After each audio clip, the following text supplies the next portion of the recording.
Right, I'm in a good mood, we're on a bit of a roll, so let's crack on with the next episode. So now these are done, we need to look at getting them in the block, but first there's some preparation what needs to be done before that can happen. So first I'm going to use the tap set to clean out all the threads on the block, including the head studs and the main cap bolts. These are M12 x 1.5. I'm doing this now because any swarf what comes out will then be cleaned before the crank goes in. So right here we've actually got a prime example of why this needs to be done for the head bolts. So this one is given quite a bit of resistance. Now if I take this away, I can pretty much guarantee it's going to be covered in corrosion and rusty shite. So there you are. Right, so that's now finally done, and what I've got to do next is just go through the whole of the bottom end with brake cleaner, just remove any debris, any swarf or any shit what I have basically left behind while I've been working on other things. So again, textbook where you should clean the block out, that's a bit of swarf which has come from when the engine was actually decked. That was found inside of one of the oil ways just now. Okay, so that's the bottom end now cleaned out. Now, the next problem I've actually encountered is all the parts for that engine which are under here. I couldn't actually find the oil squirters. So, in the end, this old dead block has come of some use. Now, the next thing was the oil squirters were in a bloody horrible state what actually came out of it. So, I've now had to clean them up. Found one of them was actually blocked, which may have resulted in the crank scoring. And, yeah, so we're now going to get these in and get them torqued up. Again, back to the Bible, the Haynes. As you can see there, we have got piston oil jet spray tube bolt. So that's going to be 10 Newton meters. Now, unfortunately,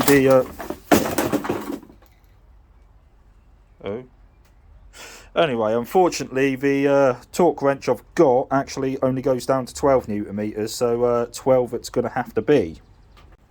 Right, so next we've just got to set the crank bearings into the block itself. Now, each one has actually got a little location tag just there, and as you can see on this one, the oil way should also line up.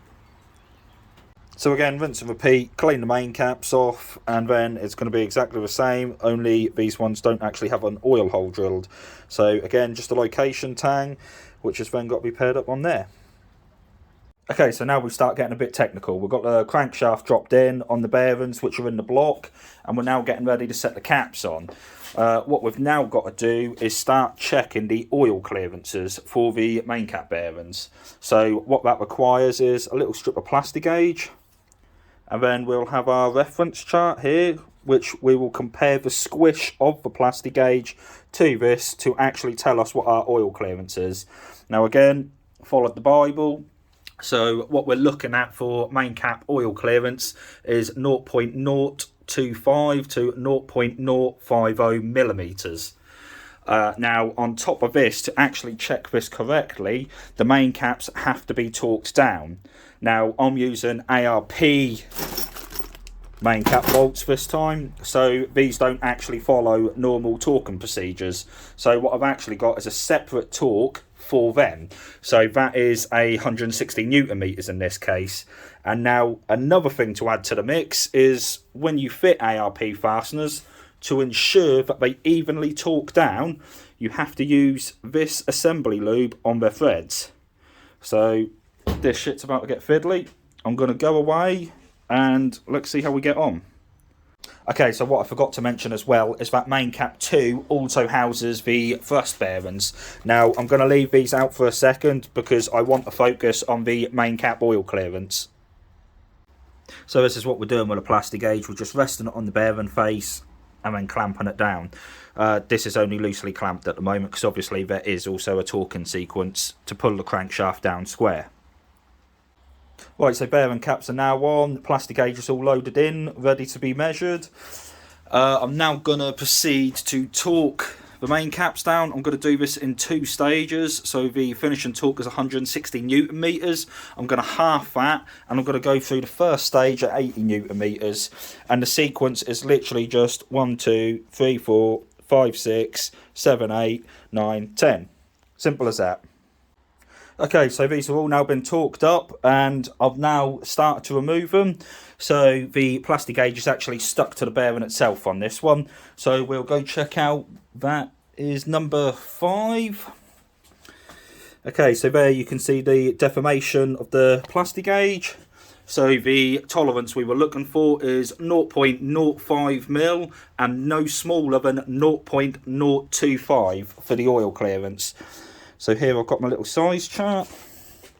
So we'll just squeeze that right on in there. So it's smaller than 0.05, but it's still within tolerance. So we're all good. I've now got to repeat that for each of the other main caps. And then once we've done that, we'll be looking at the thrust bearings.